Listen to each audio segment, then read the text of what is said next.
今年已經係水務署第3次獲得申訴專員頒發嘅公營機構獎，呢個獎項對於全體同事好有意義，令我哋感到非常榮幸同埋鼓舞。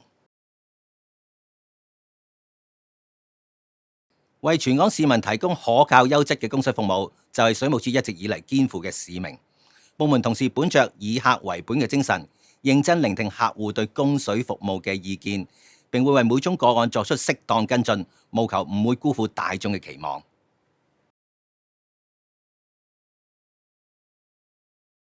水務署嚟緊會邁向數字水務，透過應用數碼科技同埋逐步引入人工智能，進一步提升客戶服務水平。我哋亦會喺新發展住宅項目引入智能水錶系統，客戶可以登入手機應用程式嚟遙距監察用水量。我哋亦計劃將智能水錶逐步覆蓋到全港樓宇。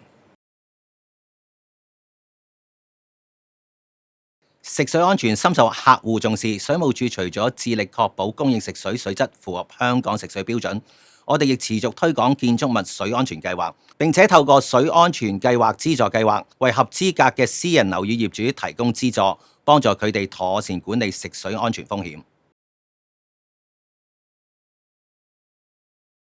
我謹代表部門上下向申訴專員公署致以衷心感謝，同時亦會繼續持守水嘅特質，謙遜、靈活、恒定，令客戶服務至臻完善，讓廣大市民生活幸福愉快。